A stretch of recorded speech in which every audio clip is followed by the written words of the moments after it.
Okay, I am live, online, yay, yippee, okay.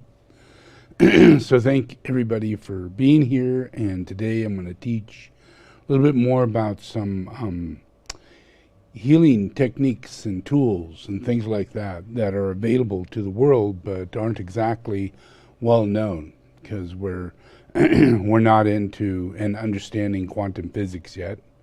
So we can't apply quantum physics. We can study it, and theorize it, work with it. And on the outskirts, if you think of working with it, then and try applying it, then everybody thinks you're just an idiot, doing something that doesn't really work, and you're wasting your time. So I've been doing quantum physics since I was about early 20s, and working with a man named Dr. Bruce Copen out of England, and going to England, meeting with him, and going over the process of understanding bioresonant theory, the relationships of energetic medicine, and how homeopathy works, and how vibrational medicine works, and how acupuncture works, and how the possibility of even healing each other with radiatory or magnetic healing or different levels of healing that we have. Pranic healing being one of the most powerful.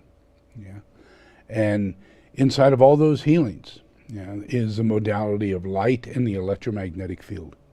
And it's not something that's set aside just for human beings as though they're super special in that way. God creates everything in a spiritual way. And God allows us to become wise and understanding, and develop technologies and tools and sciences that go along with the complementation of God's healing abilities. So I'm going to share with you a couple of those healing abilities. One is oxygen. We're not real good at taking in oxygen. We're not aware of the effects of oxygen. But what if you do it in a hyperbaric chamber, where you're compressed as though you're down 100 feet, 200 feet in pressure, and all your cells are compressed, with the oxygen being compressed into your cells. All your cells, your toenails, your hair, your lungs, your liver, your heart, all your cells, every single cell, including your brain. A very hard place to get to, very hard place to heal, take care of. And it's even harder to, until we got to today, to where we have new technologies and we can look at the brain and we can scan the brain and we can see whether or not it has dead material in it, no oxygen flowing through it, and whether or not it's had strokes. So we're that far in advance. So those are tools that helps us move forward. They're not the healers. They're the diagnostic tools, the tools that help us understand. So when we use certain things that can apply healing, we can use those other tools to see how much healing is taking place. So this is common science. I've been a scientist since I was a little boy, really, really little. Had my own lab. My whole garage was a laboratory, both for engineers, for space. I had astronomy going on. I had chemistry going on. I had every chemistry thing you can think of. I did my own, laboratory work, and everything was a part of my life, was a science. I was really interested in knowing the truth. And in the process of it, at 9 years old, I developed the etheric weaver because I had come up with the reality just by going to the library and reading Abrams, reading books that weren't illegal yet, and books that you can find that were based on Abrams' law, and quantum physics that was applied, where they actually had cameras that, when used with radionics, quantum physics, energetics, bioresonance, you could actually just take a hair particle of a person, of an individual, and put it into this machine that allowed it to bioresonate into a camera, and the camera photographed what you were thinking about. If you're thinking about the lung, then the lung would come up, and you'd literally see the lung as though it was an x-ray. Yeah? And there were no x-rays at that time. So it was the very first time we got to see inside the body. But it was done through a science that we won't even develop for another 200 years, which is another 15, 20 years from now. But we're going to do that, and I'm going to do whatever I can to make everybody consistently available and aware. We're not locked into the United States. We're not locked into, being a small itty-bitty planet. So Russia and Germany and Europe and Spain and other countries are developing these sciences with hospitals and doctors and clinics, putting it into effect using these diagnostic tools. So everything I'm going to tell you is based on clinical research. Just because it's not happening in the United States doesn't mean that it's some kind of, quasi, form of science. It really is a highly advanced form of science that will be applied, and we will have an incredible bioenergetic regeneration take place. We don't know about regeneration yet, but you can live a whole lot longer than you think. And you can change your cellular reality. Imagine all the people out there who have had concussions, people who've had accidents, people who've have heart attacks and strokes, and they debilitate half of the brain or front of the brain or the side of the brain or a quarter of the brain. And there's really hardly any way we can help those people. But there is a way, and it's a very effective way, and it works every single time. And that's the influence of oxygen, under the influence of hyperbaric. You put the two together, and you have a person go in for about an hour, and they just read a book, listen to music, go to sleep, whatever they need to do. It's going to be an hour of their time. That's all that's involved. No other therapy is involved in it. So you just sit in there, and your cells begin to infuse the oxygen. And your nature, the nature that you are, and this is a quantum physics reality. We don't know that we work under stress. We don't know that. If we fast, we regenerate, and we will live possibly hundreds of years longer than we do in an average way. And that's a lot of stress in your mind, but not when you're doing it. When you're doing it, it's absolutely stress-free and you're not hungry. But when you're hungry and you're running around eating every day, then the thought of fasting is stressful. It is just not worth even trying. But the reality of it is that it's the opposite of what you think. So in this case, a person goes into a hyperbaric chamber, and they're in there for just an hour, and they receive this hyperbaric impression, of oxygen going into their cells. And what happens, let me show you this little video. This is a guy who, I'm not into sports at all, but I'm into people. I love people. So people play sports, so sooner or later, there's someone in sports I'm really going to like, because I love people. Joe Namath was one of those people. I loved Joe Namath. He was a saint. Amongst all the people in football, he was a living freaking saint. And I knew it. So I held him, in my hands when he played football. I thought of these things, and I knew that I was his angel, and I got him through the game, and I gave him the life he had, because he had me hanging out with him, in one of the worst sports in the world. And I did not like that sport, but I love Joe Namath as a person, and I could look at every single sport, every single one, and I found people I really love and I protected, and they've done well. So Joe Namath was overshadowed by me in the process of his being in this thing. And everybody goes through the suffering process of concussions. And his life, for the rest of his life, is going to be horrible. He's going to be angry. He's going to have half a brain functioning.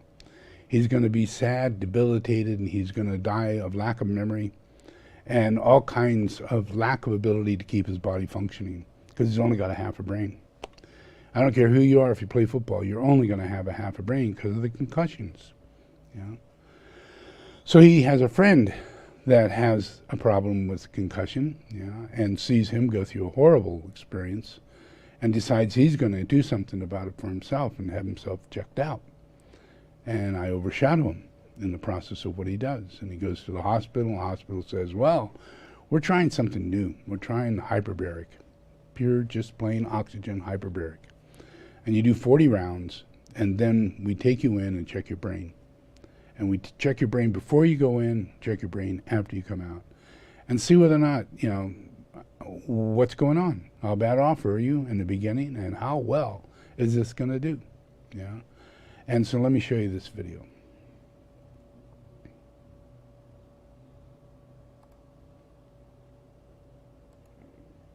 Son to go there because of the head injuries that we all had. How many concussions have you had? I had a minimum of 5. Wow. Jeez. That's well, I'm talking about lights out, smelling salts and whatever. Jeez. And because I saw a teammate of mine deteriorating over a period of 4 years, along with 3 other teammates of mine and I were at our football camp. He was our offensive lineman, David Herman, and he'd come in and he'd tell Winston, John, myself, how he was so afraid of what he was going through.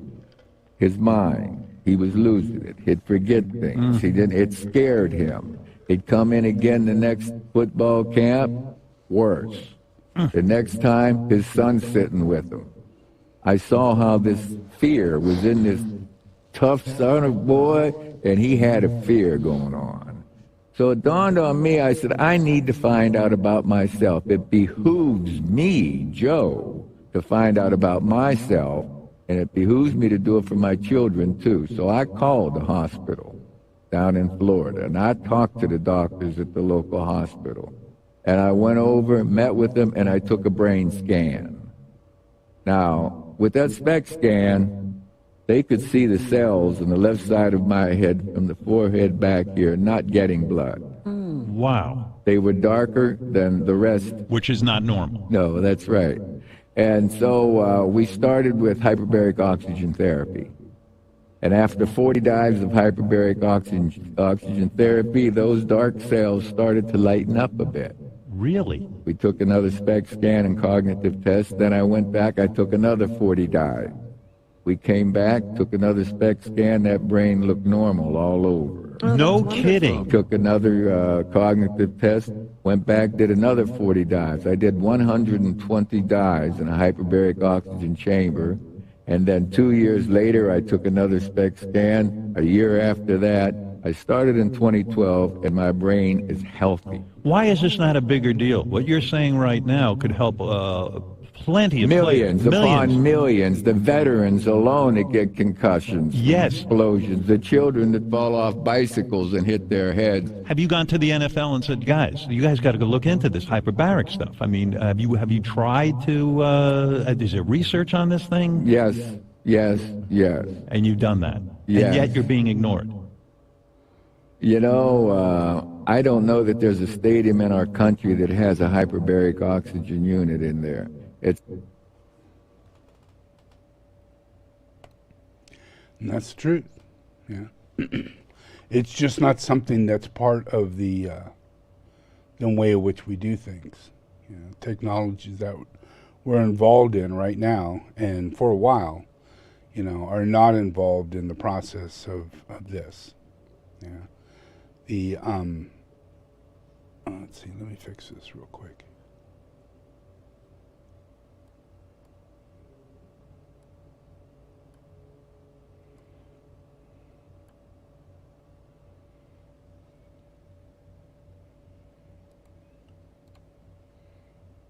There, I'm going to use that one. Better camera. All right, so the process that whether you're in sports or whether or not you go to a hospital or whether or not you do what you do in medicine, the effects that really does do healing you know, the technologies and techniques, which if you look at this one, and fasting is one, you know, that's a very passive thing, yeah, very, very passive, and will save your life. It'll stop cancer. It'll end diabetes, yeah. It'll stop obesity. It'll stop so many things, and it will not only save your life, yeah, but it'll give you a life that you know. Imagine you get cancer, you're dead. You know, you do fasting, you don't get cancer, you don't die, you live another 30 or 40 years. You get life. That's a lot of life. That's a whole extra life. Yeah. So these things are big things, not something when you go to the doctor and you want to get something fixed, you know, after you've been hurt and you're already diseased and dying. You know, you go there and you're asking for help. You know, what I'm trying to talk about is preventive medicine and dealing with things as they are happening today. Yeah, no matter what. If you have diabetes, if you have all kinds of things going on, follow these things. They're really, really simple. Yeah. One, fasting. The other is keto. You know, making sure you move a diet that is not burning off carbohydrates, but it's burning ketosis. Yeah. And that ketosis entirely changes everything from lowering your inflammation, you know, which is in every cell, which means you're not getting oxygen, which means all these things are slowing down and getting worse, and all your arteries and all your veins and your capillaries are going to blow. Yeah, they're inflamed. Yeah, so the biggest and fastest way to take care of that is by maintaining a keto relationship. Take in 22 or less carbs a day. Yeah. And not 22 in one sitting. 5 carbs in one sitting. 5. Yeah, 5. Yeah. If you do more than that, in any one sitting, any time you put something in your mouth, which should be maybe only once a day. Yeah. You're going to sit down, you're going to eat. You're going to eat once a day. Yeah. And what you eat, you need to make sure you really absolute control over yourself, you know, to make sure your carbs doesn't go over 5 carbs when you do that eating. And then if you need to eat something else later, within, say, a couple of hours, yeah, make sure you stay below that 5 carbs. Yeah. And then don't eat anything else. Let yourself go into ketos. Let yourself move into a relationship to where your bowels are going through a proper process, yeah, and your digestive process is proper, your liver process isn't over functioning, your kidneys are getting healed, your brain is getting balanced because the hormones are balancing naturally because the way you're eating, just the way you're eating. And that's a day-to-day thing that creates regeneration, yeah.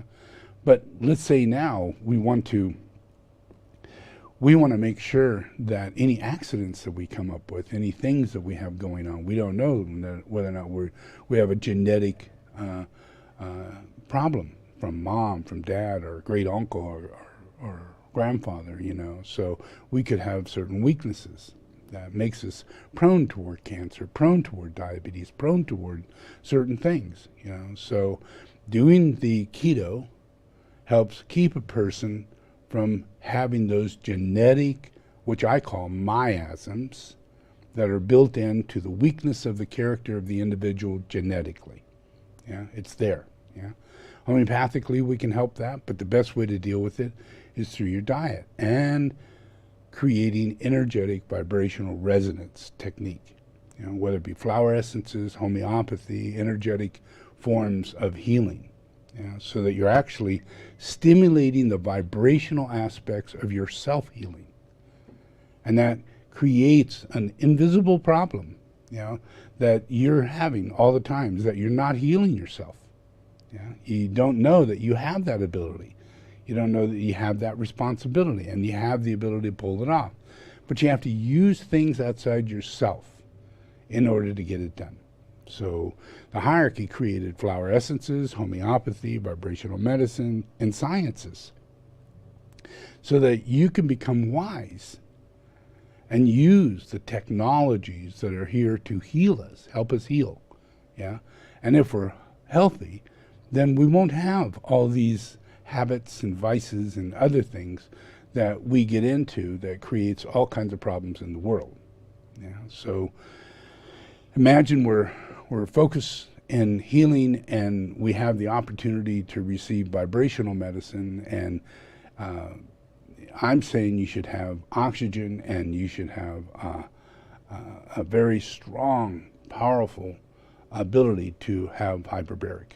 Yeah, that means that you have to have it almost every day.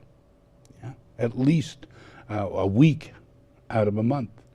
You know, just go in, saturate yourselves with oxygen. Yeah, yeah, and today, you know, in these days, you know, there are machines and, you know, devices, the oxygen making machine, the pump for vacuuming, the relationship of building the operating machine you get into, which is just a big tank. It looks like it's a blow-up balloon-like thing. You know, you just unzip it, you slide in, get on your little bed, lean back, turn on a flashlight or something, or have some light going on, read a book, you know, and someone turns on all the valves. And they get the oxygen going, and they get all the air going in at such a pressure, yeah, that it creates hyperbaric. Yeah, you're under pressure now. And your ears, you can feel it. You know, it's just like being in an airplane or going for underwater. You know, you get this process, and you got to clear your ears, you got to relax, and let it clear. And once it's clear, you know, you're at about 20 to 30 feet. Yeah, and you're constantly at that pressure, and you're taking oxygen at that time. And if you have this at home, you know, imagine you just spend, you know, a couple days a week, you know, doing this. Just get in your hyperbaric chamber, read for a little while, listen to some music, you know. So these things are available to be bought. You know, we're willing to furnish our houses. We're willing to get washing machines and dryers and all the great appliances, and, you know, lots of nice clothes and shoes and all these little things. But do we get things that are for healing that we have in the home? Like, I provide pyramids, and I provide all my tools, and I provide my music, so that your home will be your soul therapy center. Yeah, and you're going to live this way for the rest of your life, and you're going to benefit from it because you're a wonderful person. That's how God feels about you. That's what God wants for you. You know, so it's my thing is to provide these things for you so that you can have them in your life, not have to come to a church or go to a special doctor who thinks he's God or some shit like that. I can prove that God exists in matter. Yeah, that's what quantum physics is about. We're going to move into that and have a better understanding from it. But once we get into that, we'll be able to heal bones. Right now, imagine a person has diabetes and they get a cut on their foot. That cut gets to be 4 inches long and wide. It just opens up, gets all dry and opens up, and the bones are showing, all the tissue is showing, all the muscles are showing. This is normal in a person who's diabetic because they have no way of closing it up, no way of healing it. Quite often the foot will turn black and have to be cut off. The only thing known to heal this is a hyperbaric chamber with oxygen. Yeah? And these are big problems in people. But doctors are not educated. They're not doctors who heal. They're more like mechanics who take care of a VW, and the other one takes care of a Mercedes, and this person takes care of, you know, they're specialists, you know, and they really don't know shit. Yeah? You know, so you're in deep shit. You're in deep danger, you know, in a world to where you need help and you need healing and you need to do it yourself, you know, like God said, heal or heal thyself, you know, but God provides everything in order to get it done, you know, but you've got to take the chance, you know, going, wow, you know, I'm going to spend, what, $4,000 or $5,000 for a hyperbaric chamber. I think they're around $2,000. And then you have to buy the oxygen machine, which is this constant pumping oxygen machine. People rent these things. You know, if you can't afford to buy one, you could rent them.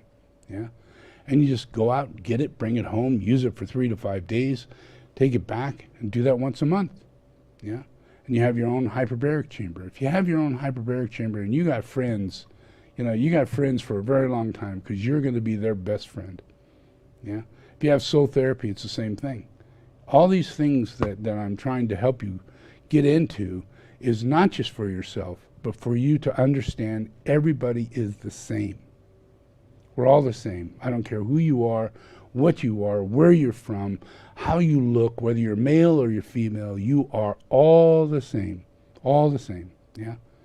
And if we have a specific kind of way of understanding things, then when we work together, you know, like if you have the tools, you know, anybody who comes into the house, you don't go, oh, let's see, what is your astrological sign so I could do a certain kind of right kind of thing with my weaver, you know, all these mechanical God in the machine kind of thing.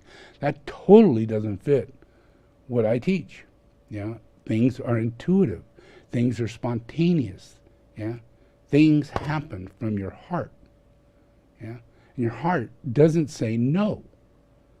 You know, it doesn't say no.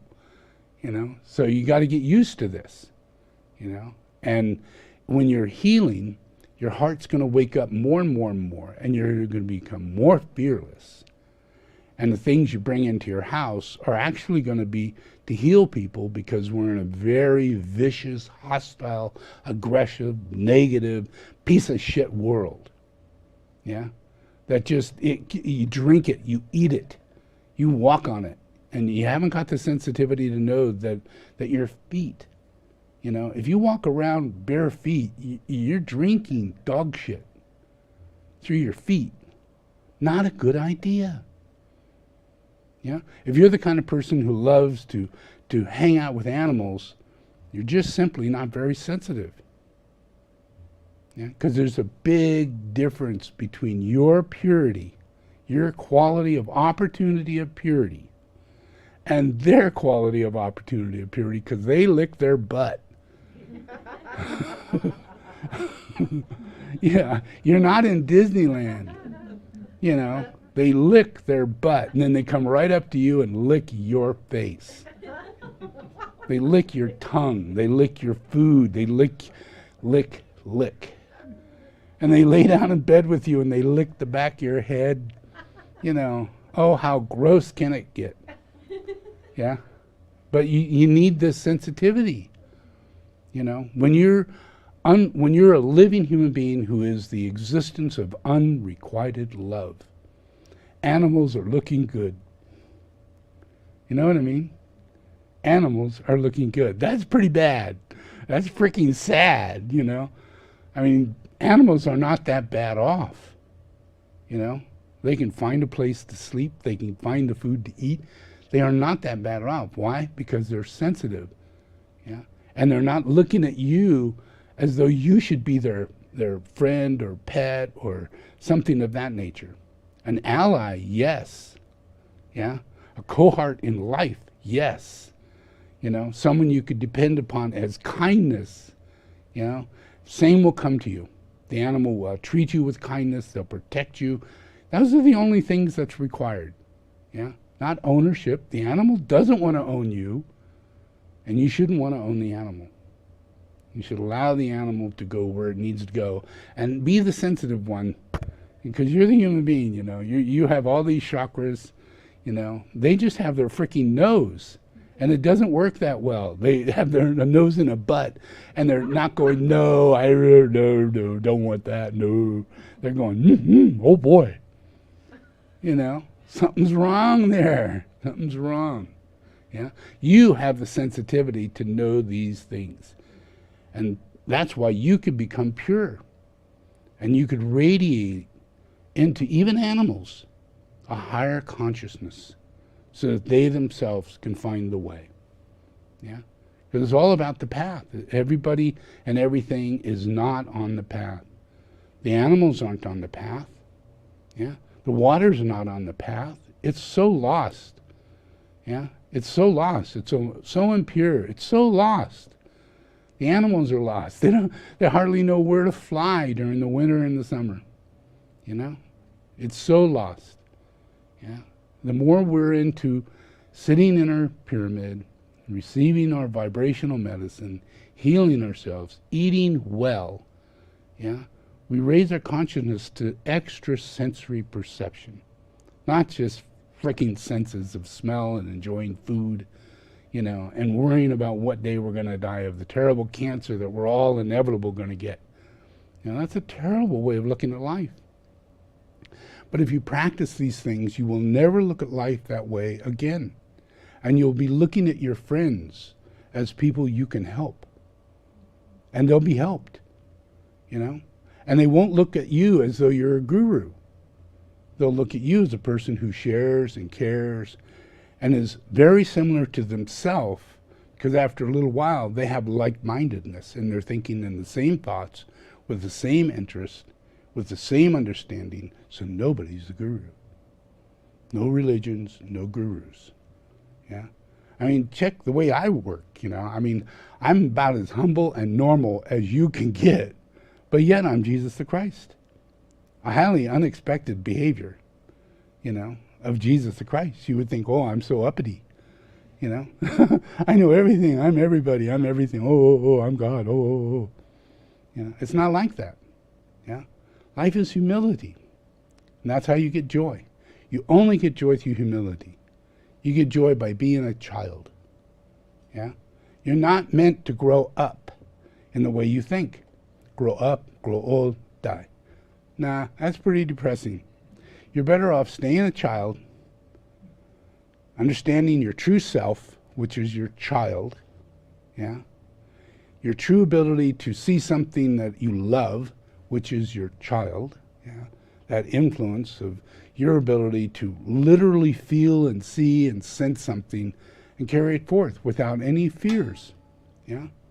And that's our nature. That's our youth, our ability to carry forth.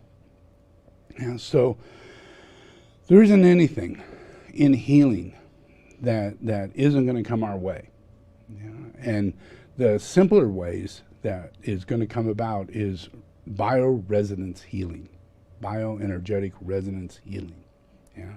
And those things are well developed in Russia, yeah? And they're well developed in Germany and quite often in China and other countries where energetic medicine and other forms of technology has kind of like they've blended together. Yeah, Russia's come up with a bioresonance machine that's called Metatron.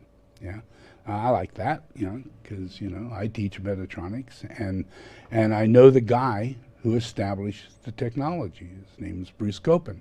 He's a close friend of mine, lived in Europe. Yeah, so I used to be in constant rapport with this guy because he had nobody to talk to.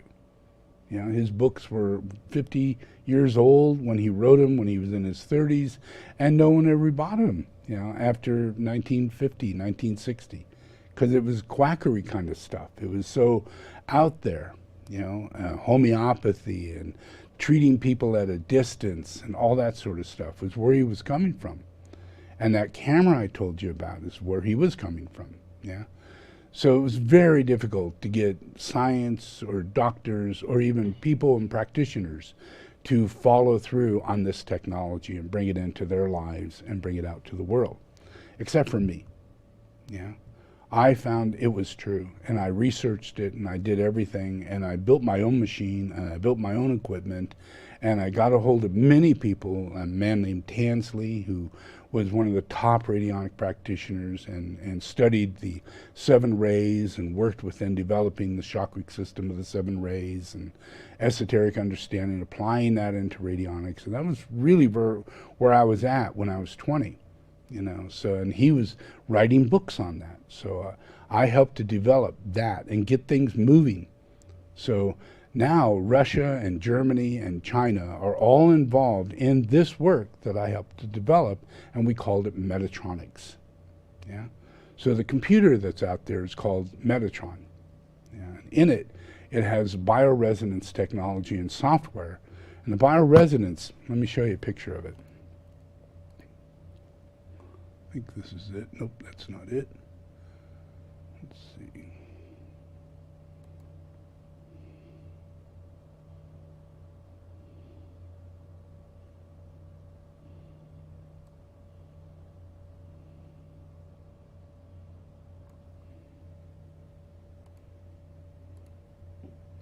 Well, this is one.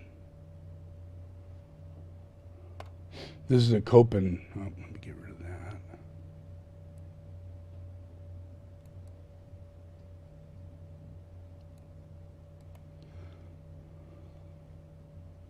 This is Copen color therapy, super color therapy.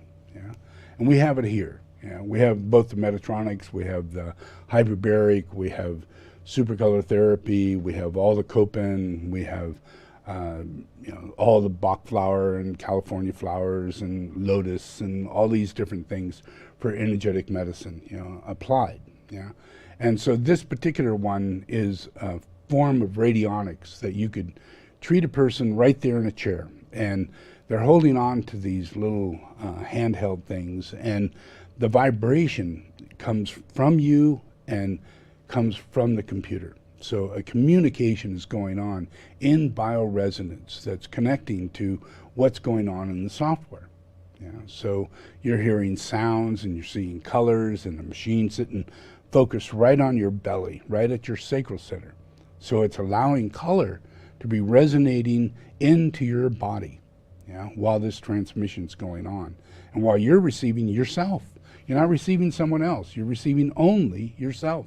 Yeah, this is really powerful, because this is a form of self-healing that isn't really, people don't understand it, that these things can be done and should be done. And the effect of when we do these things, we're learning. And this particular, all these things are things people can have. Yeah, you don't have to be a doctor, because doctors aren't interested in them. Unless you're in Russia and Germany and other places. All clinics, major hospitals have them, have all this equipment, but not in America. But you can get them, and you can have the color therapy, Copen, and run your own scene. Do your own color therapy once a week, 2 times a week. It's extremely powerful. You could run your acupuncture. If you have the Metatron, it does acupuncture for you. It scans all your chakras and sets them in color frequency. It runs all your acupuncture points, and then you treat each and every one of them individually. And then it runs and scans through all your organs, all your skin, all your nervous system, and all your skeletal system. And then it breaks it down to the smaller cellular areas, including DNA and RNA. Goes all the way down to that, and then you see the whole graph of what your DNA is at and where its vibrational frequencies are sitting, and you run a scan on that. It diagnoses it. You're not a doctor, so you're not really treating it in the form of diagnosis. You just push a button and let it treat it automatically by bioresonance. So a therapy goes on every time you find, scan, push a button, and it goes back and treats it with a bioresonance. So all you're doing is, like an investigator, you're following the influence of the scan, and you get all these black dots. Well, you're going to take the time to treat those black dots. You may not want to have so many black dots, but you got them, so treat them. And in the computer, it'll hold your card with all your information and give all that, just like you're in a clinic, but it's your clinic, and you're the doctor. And nobody's going to get hurt. You're not cutting anybody open. You're not giving yourself any toxic elemental thing. The only thing you're doing is treating bioresonance. And bioresonance is like a tuning fork. If you coon like that and you put it next to another tuning fork that's the same, it will oscillate with the same note. That's bioresonance. Well, counteractive bioresonance is if you take a tuning fork and another tuning fork that counteracts that sound. So all of a sudden, sound goes away and it's dead. So this has that ability to find exactly what the resonance is, and it's vibrational resonance, and if it's in high frequency or low frequency, vitality or non-vitality, and then you treat it. Yeah. Now, back when I was 30, back in the, I guess that was in the 80s, yeah, I had all this stuff, but it was called Vol technology, and the only place on earth was in Germany, and all the equipment was written in Germany, and all the books were written in Germany.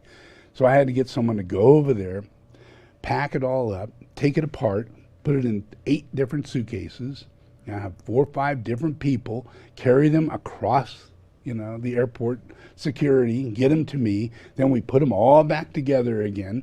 Then we got a hold of a German friend who could take all the books and change them all into English. And then we changed all the labels on the machines. And the people who went over there spent 5 days in training on how to use those machines and how to do acupuncture, how to do testing of different glandulars and testing. It's called Vol technology. Yeah, and it was the most advanced resonatory technology in the planet. And they include electromagnetic frequency belts that would align to your entire electromagnetic field. And you could actually tune in and know what your electromagnetic field is and how to change it, how to alter it, and slow it down or speed it up. Yeah, add color to it and add glandular frequencies or flower essences into it to make treatments. Yeah, so all of this got computerized. Yeah, got put into software, where it was something like homeopathy. I would do homeopathy, but I'd take the case, which would take 4 to 5 hours of me sitting, asking questions, looking at the person, witnessing whether the color of their face was pale, whether it changed during the time of the conversation, what is their weak points, is it cold or hot, do they have a problem with spicy food?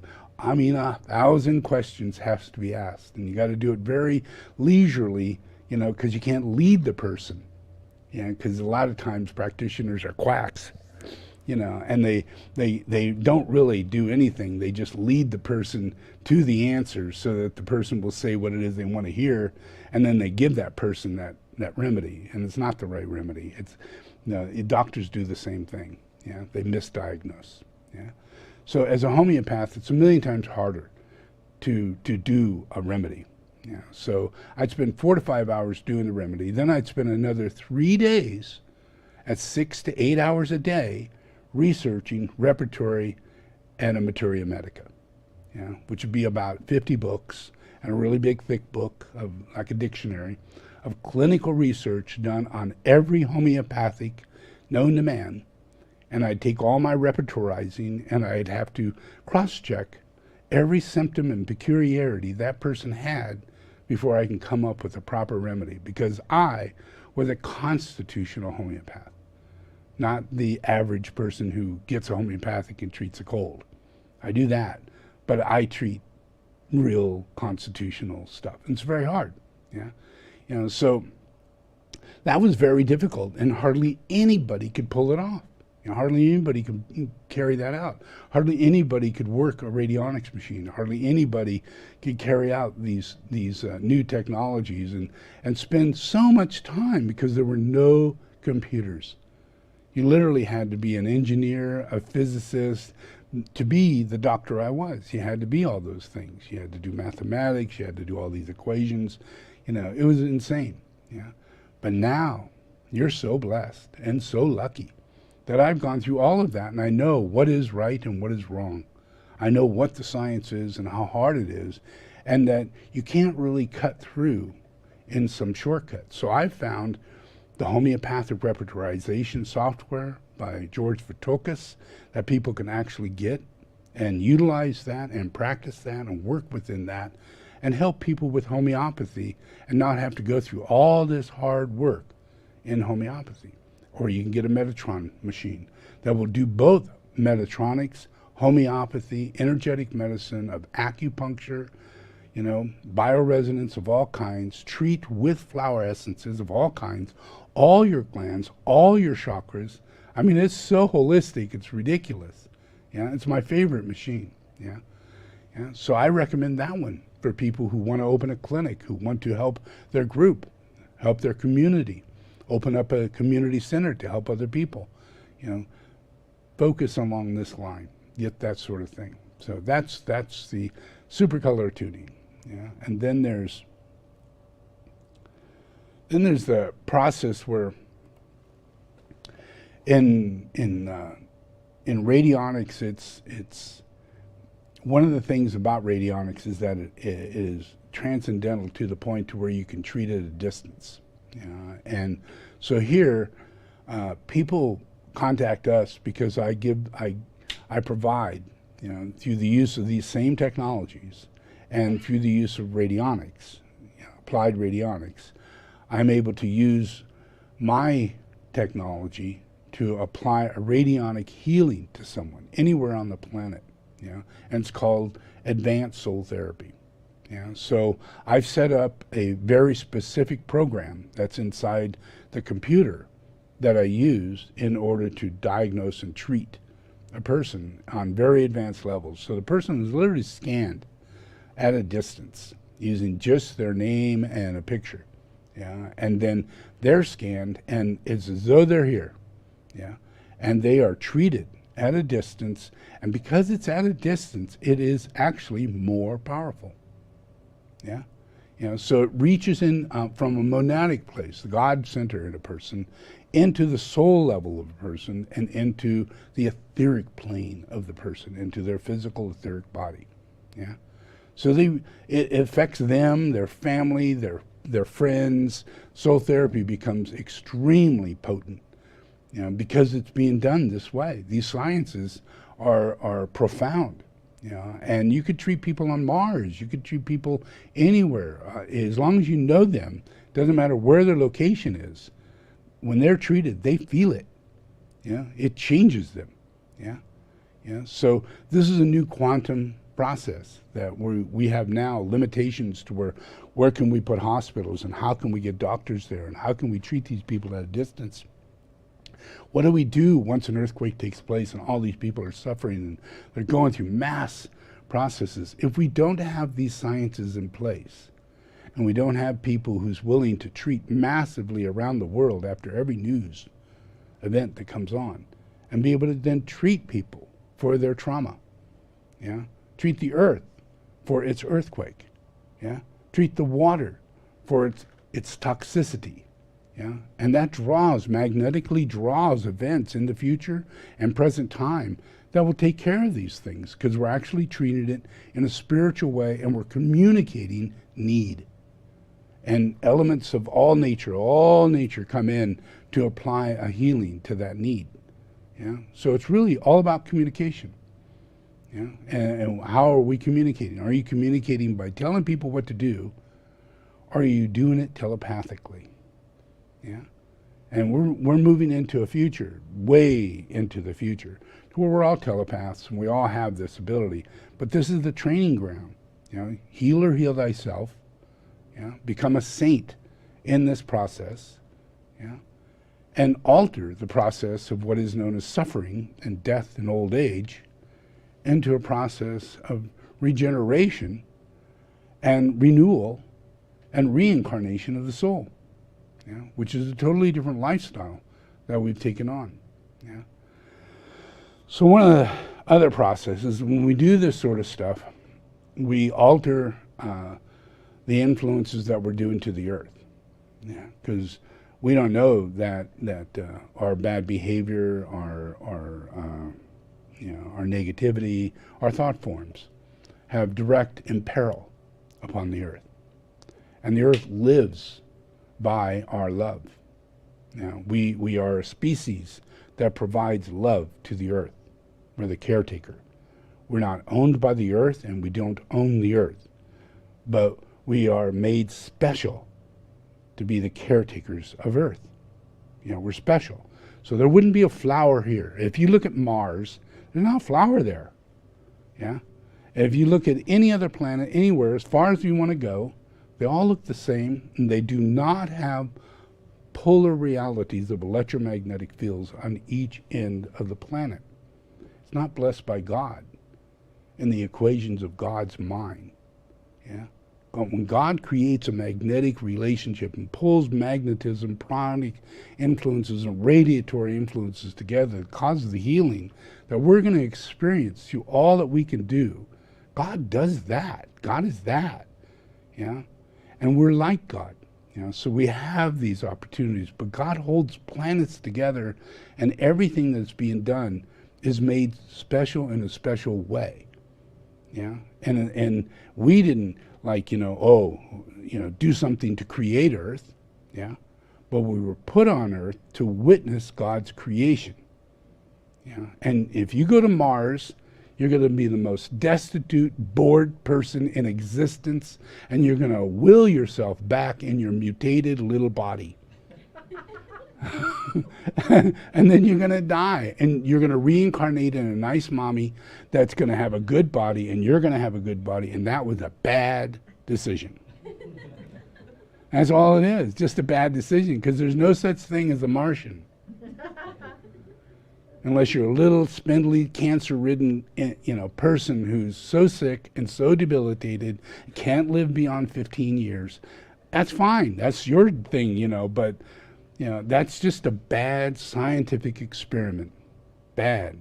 Thinking no God, no such thing as God. It's all God in the machine, if anything. That's bullshit. And we're going to learn from this. Yeah.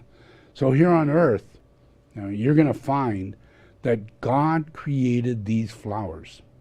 Yeah? And these flowers used to be big, and they used to be toxic, and they used to be very harmful to you, because it was a beginning process.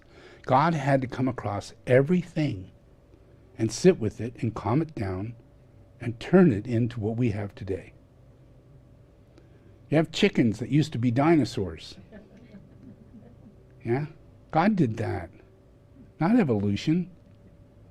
Not like, oops, I'm going to keep falling down. I'm too big. I'm so big. I keep falling over. My poops are so big. I can't eat enough. I'm going to die. I'm dead. And they come back, and they're these little birds all of a sudden. What? I don't think so. Darwinian bullshit is crazy. It's insane. You might as well go off to a laughingstock farm, and live that one out. It's not true. Any of that, none of that is true. None of that is true. It's so beautiful what it is. It's so rare. We're the only place in existence that has this life structure. Yeah? Everything else is chaos. Everything else is without God's reality, because God's God, and God is a Buddha. God is consciousness. God is a flower of a human being. And the human being has the ability to manifest into a tree willfully the ability for it to flower a fruit, and never flowered a fruit before. Yeah? A weed to willfully flower. Man does that. But the first man is God. Yeah? You can call him Adam, you can call him anybody you want, but the very first being was God. Yeah? And God created sound with an ohm, and resonated geomancy into everything, because that's what God was. There were no words, there were no nothing, there was the Om. Yeah? So thought form building came out of God, and compassion and empathy changed toxicity and giant animals that pooped as they flew. Can you imagine what it's like running around trying to stay out of the poop?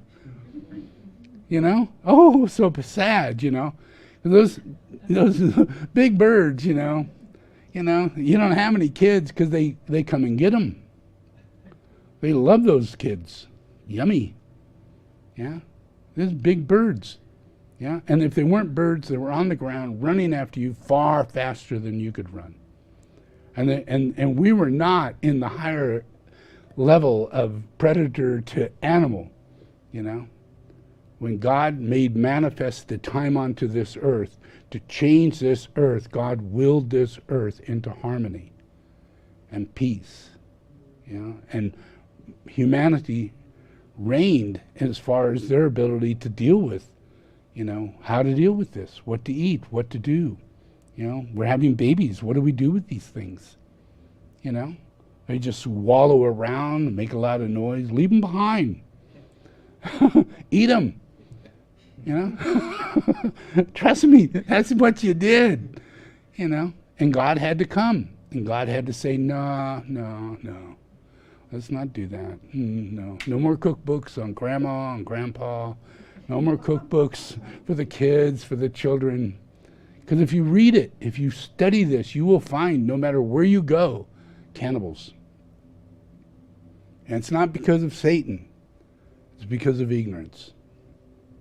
People get hungry and they get crazy. Like Donner's Pass. They get crazy. And yet they're only a 20-mile walk away from safety and humanity. And the Indians were watching them all the time. Yeah? And it's not like they were mean. It's just like, what? What do you think they're going to do? I'll tell you what they're going to do. They're going to eat each other. They're freaking savages.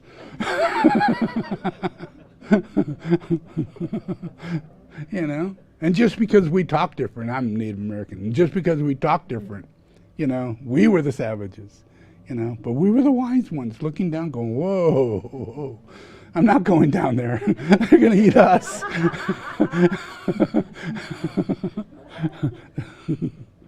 Yeah, so it's the process, yeah, is wisdom, yeah, and understanding God.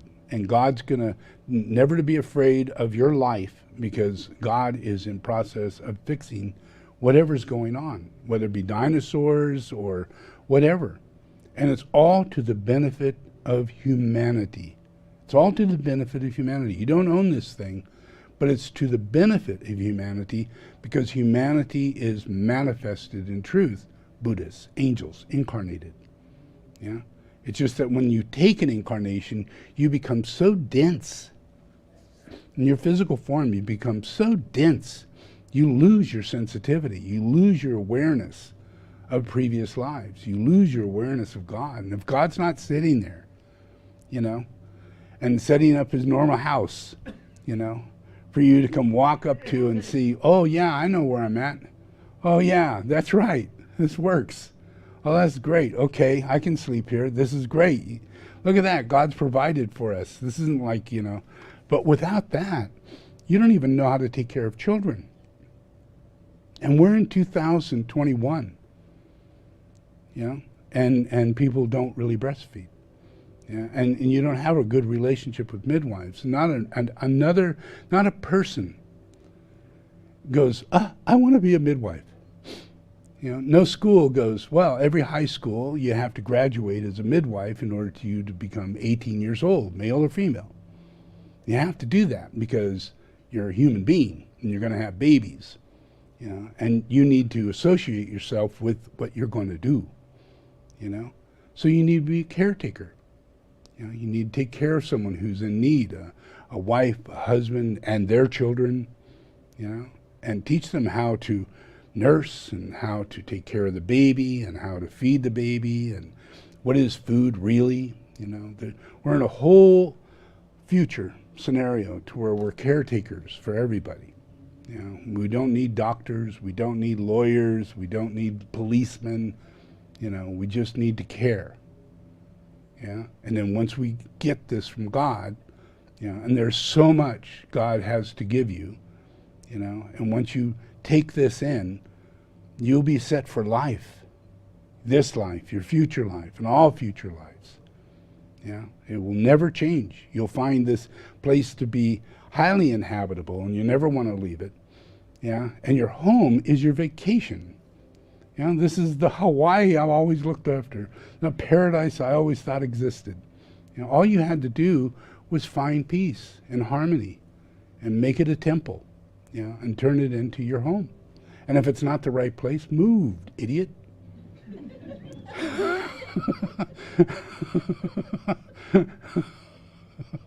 You know? You're not meant to live in Death Valley. It's the reason why I named it that. You know, even in on Mars, you know, us Native Americans were more important on this planet than you can imagine, because we're the human beings. We're the human beings. Yeah, there's nothing wrong with that. We're not saying we're humans and you're not, like a Jew. Yeah, we're not saying that. We're just saying we are humans, and we can prove it. We can prove it. Yeah, and there's a telepathic influence that comes genetically in the Native American. It just is there. It's in their makeup. Yeah, and that's because of many lies, many lies, many lies, many lives. You get it from the land. When you talk to the land, when you offer to the to all things, even a freaking chipmunk, if a chipmunk comes walking by and you don't take respect in that, you're lost. You're so lost. Yeah? Everything is God. Everything is God. All the animals are your messengers. All the animals are your friends.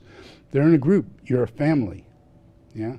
And you're not superior. You're not outside of it. You're not, you're not here to own it or rule it or anything like that. You're here to respond to it and love it and respond to it and then love it and then respond to it. Because it's magnetic attraction. It will come to you. And they offer themselves. This isn't about murder. It's not, I got to be a vegetarian, Well, as a Native American, that just means that you're a bad hunter. You're a bad person. You're a bad hunter. You cannot provide for anybody. They're all going to die. You're a vegetarian. Oh, shit. And none of us thought that, thought anybody would ever show up doing that. But they did. Yeah. It's become a real thing, But it's not real. It's not real. It's fear. It's only based on fear. And if you don't know your way and you've lived lost in one life after another, then you're going to come back and think that you're a girl, well, I must be a boy, or I have a gender difficulty, and I'm afraid of the opposite sex, because that would be tough. Falling in love with someone else that's different than you. Yeah? And it's so much easier to fall in love with yourself. A girl who dresses up as another guy because you dress up as a guy and you're both lost, really lost, But now you're together, suffering your crazy, insane experience, supporting each other down the rabbit hole, Yeah, and you got all your friends, and they're all taking shots to hormones and everything, and they're getting hair on their face and all over their back, and those are girls. Yeah. You're messing with science. You're messing with nature. When we fall out of God, we fall out of nature. And we actually are afraid of nature, and we want to control nature and manipulate nature to prove that God and nature isn't real. 100% disrespectful. Yeah? Does that make sense? Yeah? Because it's important to love nature, because nature's beautiful. Without nature, you'd have poison fruit. Yeah? But with our love and our understanding and the shamans of the world, all of us, the ancient ones, when we see something, we know that it's not right. We know it's not right, but then we find out that it has an application for healing something. It may bring disease if you use it wrong, but if you use it right, So the shamans tune in sensitively and are able to communicate with the plant, let alone an animal, and know that it's toxic and know what it could be used for, even though it's toxic. Yeah? Communication. It's always communication. Yeah? And that's one of the things the Native American has to offer everybody, is their skills behind communication. It's not about teaching people the language of Native American, but it's about teaching people the language of caring and sharing and not owning. Not owning. Yeah? So imagine, on Mars, they have chosen the Navajo language. Isn't that amazing? Navajo, huh? Yeah? Maz. Maz, that's the name of Mars in Navajo. Yeah? Maz, M-A-A-Z. Yeah? So now they name a certain location Maz. Yeah? And a whole bunch of other locations named in Navajo names. Yeah? So it's like America. We have almost all of America is named in Native American. whether it be Oregon or whatever, certain areas, Klamath, all these areas are named after Native Americans. Yeah, so we have zones, we have the states, they were all separated by the Native Americans. Idaho, Ohio, all these things were previously separated by Native Americans and saying, this is the sacred land of this and the sacred land of that. And you could feel it when you cross over it. The elements are different, and the nature is different. So you have to be you have to make offerings, and you have to make certain ways of behavior, or maybe even go all the way around it so that you don't bring it into your life, because it can alter people if it's not right. And these are very strong, sensitive forces that keep people in touch. So all the United States is set with lines of definition that you have to choose to cross over. Because every time you enter another state, you go into another state of consciousness. Totally different state of consciousness. And you have to deal with that if you're going to drive through it and then park and sit there, and go, oh, I don't know, maybe I'll live here, maybe not, Well, don't do it, folks. Don't do it. Make your plan, go where you plan on going, and go there and sense it out, Look it up, find what feels right to you and everything. But the whole United States is not just a place to go run around and just hang out. Yeah, it is all so sacred, and it has so much elemental force to it, that you have to take it in, slowly, and you have to kind of mature yourself in the process of it, because it'll get to you. The psychic energy that's in the land can affect you, and you won't be the same for the rest of your life. You could lose your life. It cause you to make really bad decisions, cause you to become prideful, probably arrogant. It's the land that's doing it to you, and you have no idea that, your imperil follows you. And when you get to certain locations, what you haven't purified is amplified in areas that amplified that same energy. And it becomes a fault. You can fall off a cliff, and yet you were always a good climber. But you're in the wrong place at the wrong time, and your karma is going to get you. So it's better to, make offerings when you go someplace. Take it light, take it easy. So let's do a puja.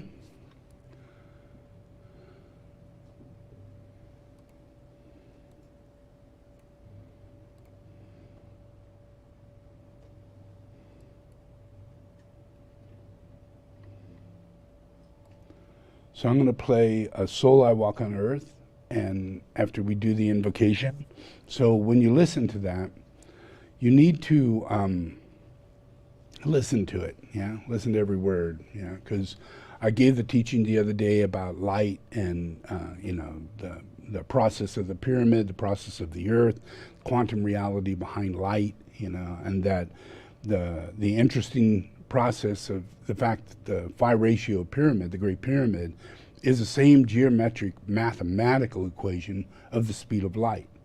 And that was done thousands and thousands of years ago, and yet we're just now figuring this out. But it's an odd thing here where I come from two places, both represent Indians.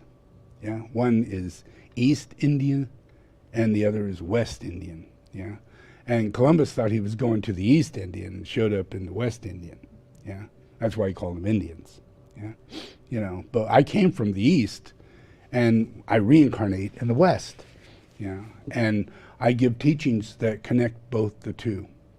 And in the East, we're really old. I mean, we are so old, millions of years old, billions of years old. And then here in the West, we're about 40 to 60,000 years old,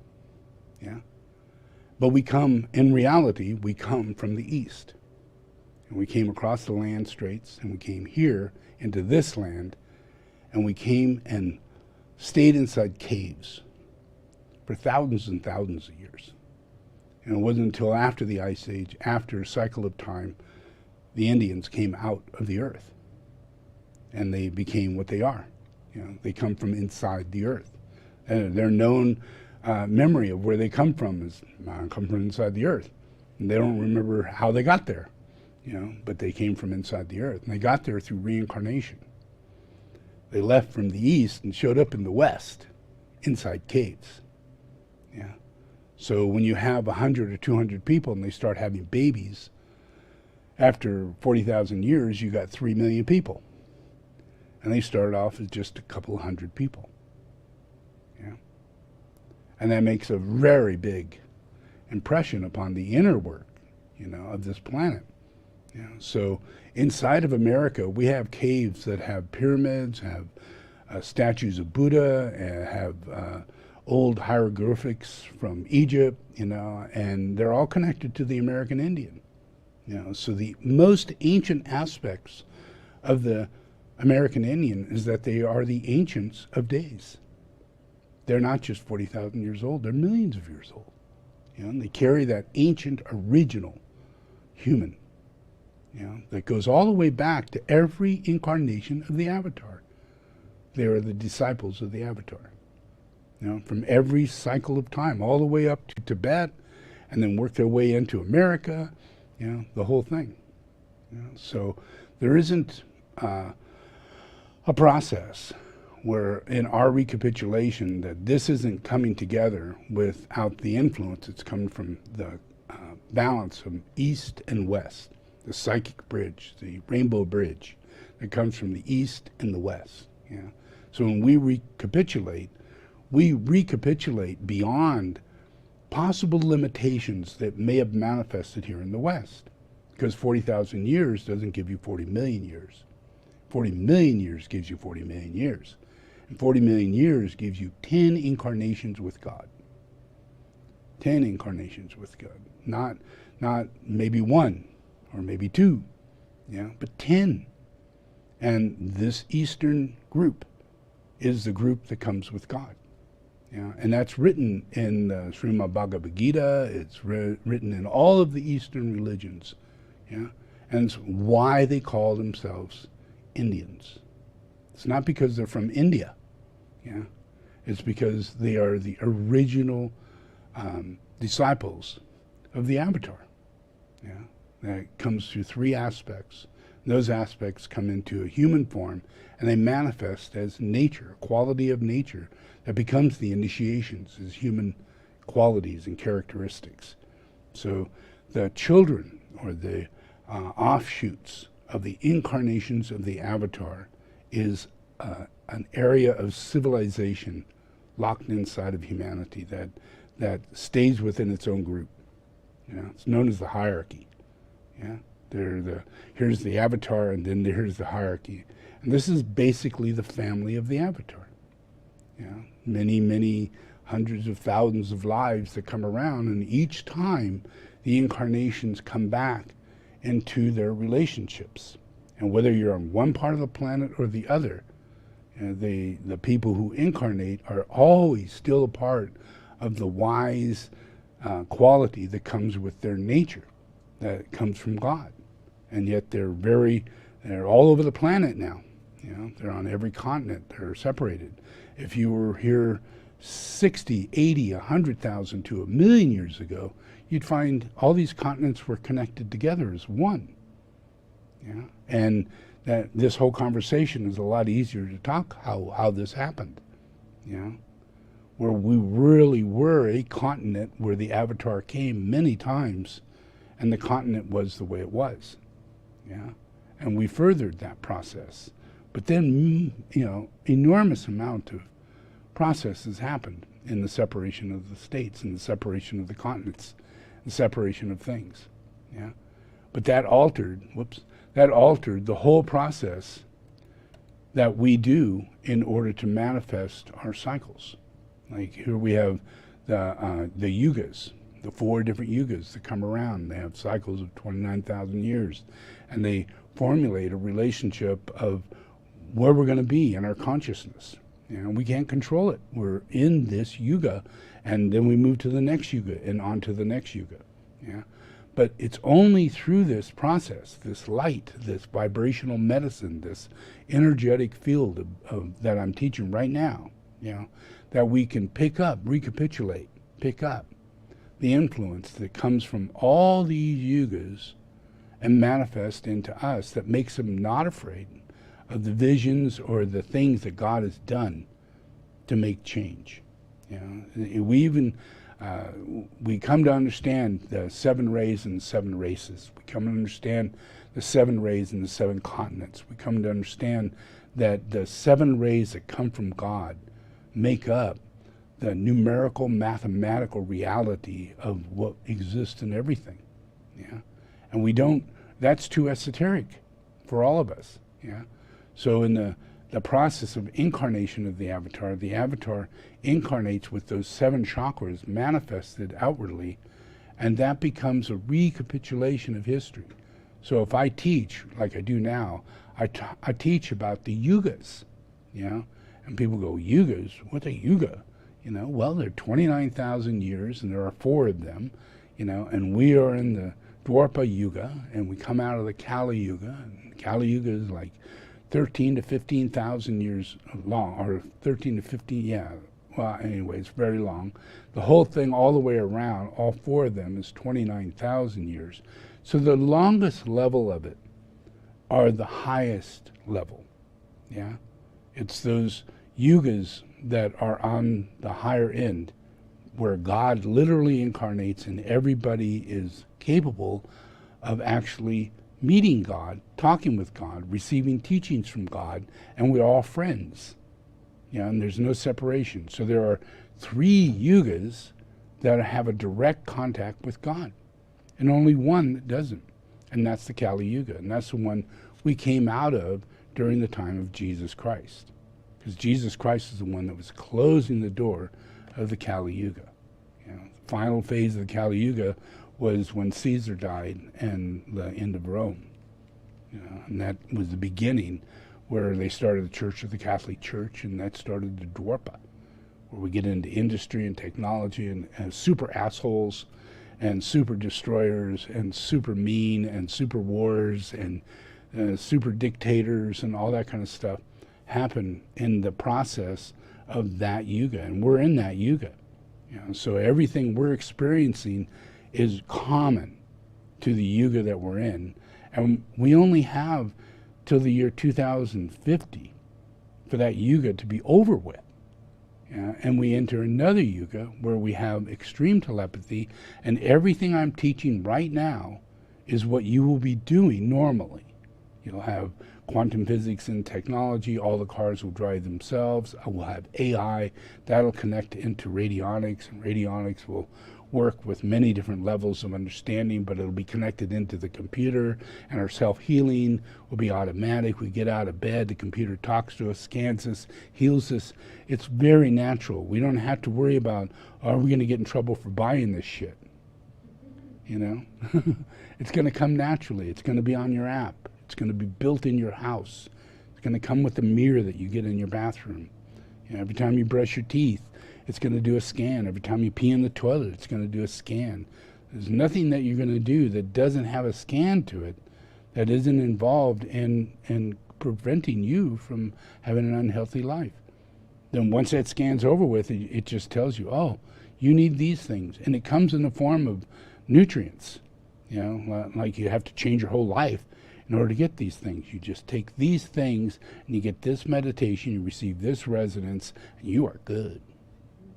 And it's all automatic. It's not something, it's not a religion, and it's not like the imprint of the 666 or some crap like that. This is totally independent stuff that you will, through your wisdom, love.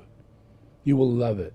You'll love the fact that the car drives itself, and 1/10 of the number of people who died over the last 10 years have died in cycle of the normal year that you're coming into, in comparison to the previous years. 1/10. And that keeps getting better. The next year there are fewer people, and hospitals are freaking closing. prevention centers and health clinics and bioresonance centers and yoga clinics and all kinds of really interesting things are opening up. Yeah, and houses with new technologies and geniuses of have higher mind are able to come in and communicate and make technologies that interface this stuff. So it's really easy. This is all real easy stuff. Yeah, but it's a matter of recapitulating. We don't know, but I do, what it is that we're recapitulating, where it is we're going to get our information. It's not something to be afraid of. It's something you need to know that this is something very, very, very safe. Yeah. All right, so let's pray. Be thankful. Read that in the book. Okay.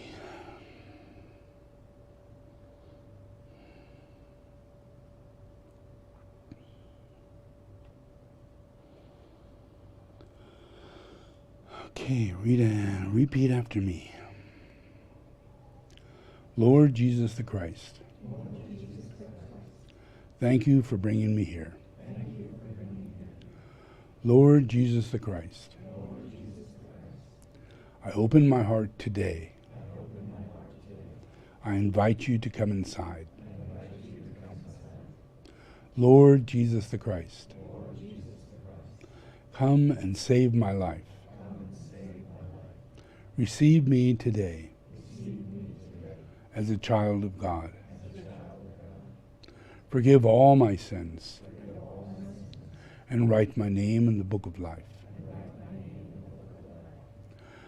I give myself to you,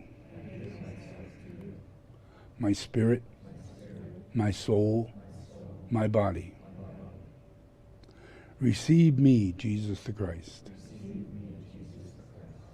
Now, the devil, the blood of Jesus the Christ is against you. I command you to leave me now.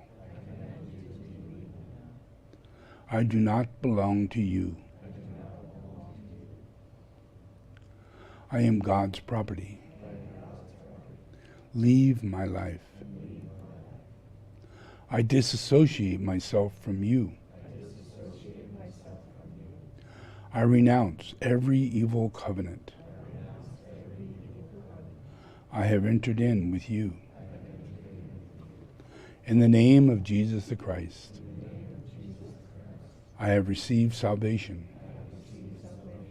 I am a child of God. Amen. Okay, we're just going to do the Om.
I am a messenger of light.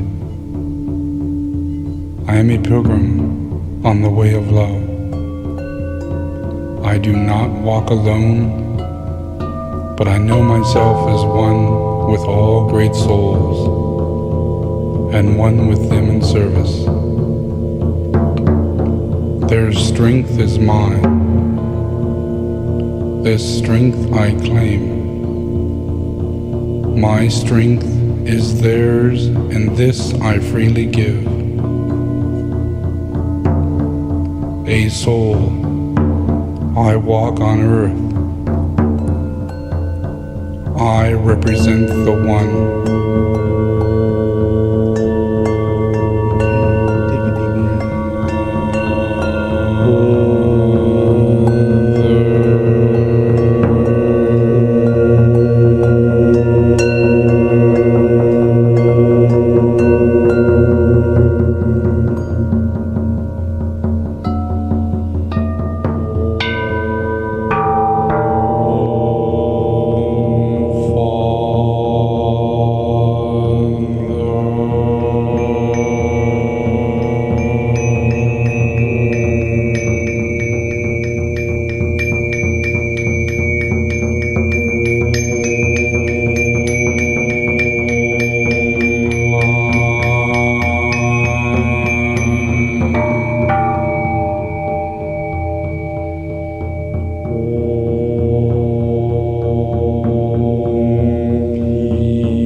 The past has gone.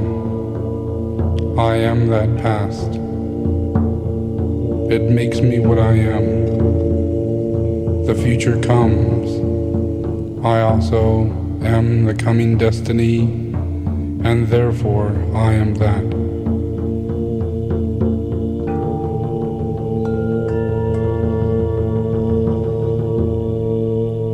The present flows from out the past. The future colors that which is. I make the future also by my present knowledge of the past and the beauty of the present. And therefore I am that I am.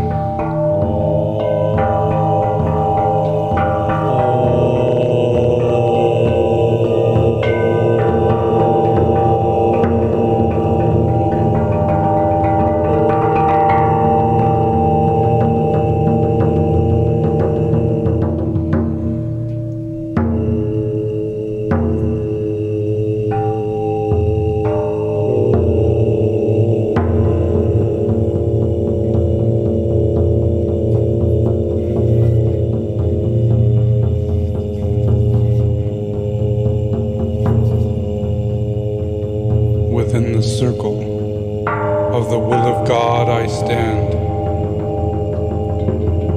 Without the radius of the world of glamour I take my place. And there I stand.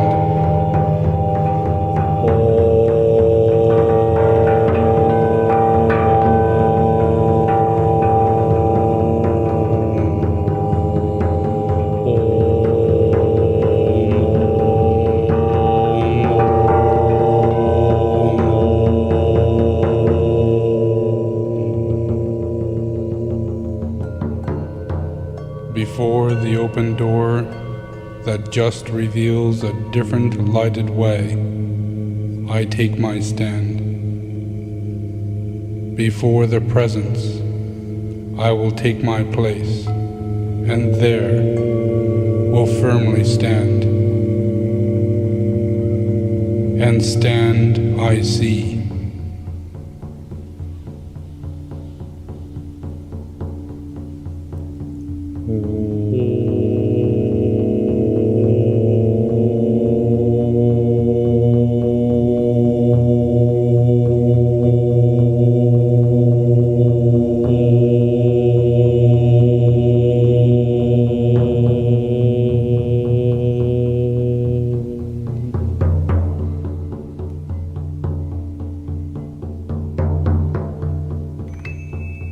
Love is the incentive of our aspiration on the path.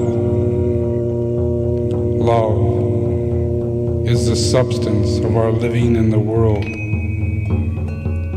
Love is the light and the light of freedom from all creatures.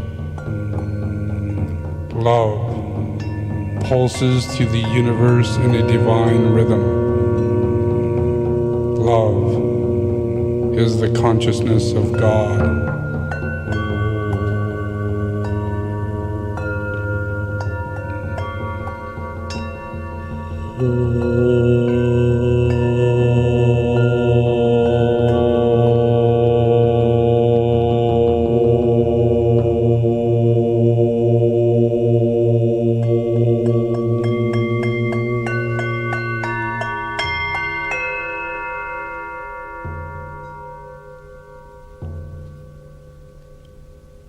May the holy ones whose disciple I am show me the light I seek. May all mankind, may all humanity of all knowledge, may all light on earth make manifest the soul in all things, all life. I invoke the radiant golden sun to manifest the thread of the soul into the kingdoms of the elementals, into the kingdoms of the vegetables, the animals, into the astral plane.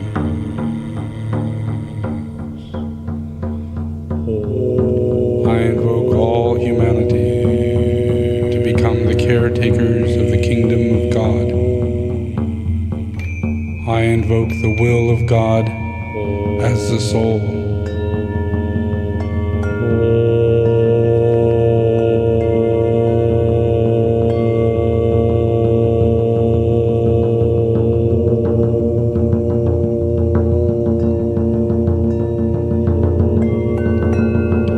I stand before the judgment seat of my soul. I am that soul. All love and light am I. I serve the world and lose myself in service. This is my life, and this is the way that I will tread until the day be with us all.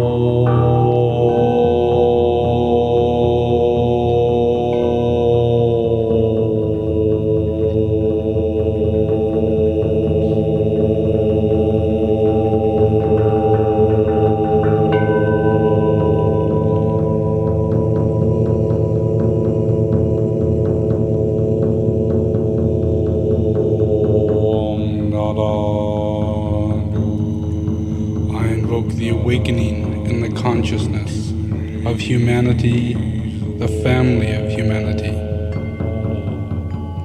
to bring forth points of energy within themselves, inaugurating certain new techniques in work and in modes of communication.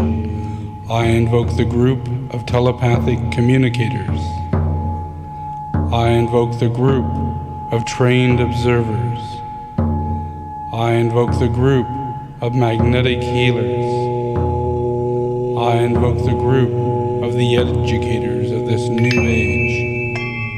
I invoke the group of political organizers. I invoke the group of the workers in the field of religion. I invoke the group of scientific servers. I invoke the group of psychologists. I invoke the group of financiers and economists. I invoke all creative workers as the new group.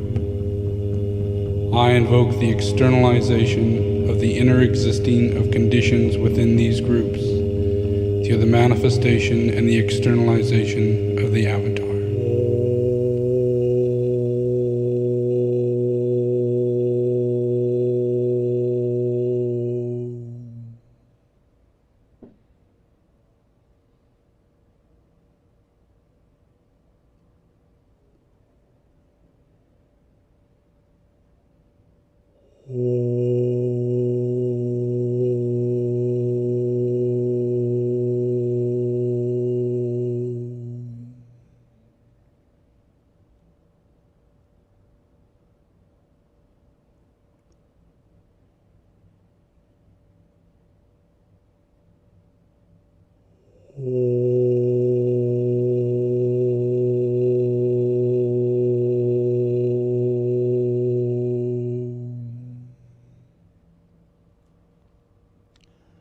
Okay, just open your eyes, relax,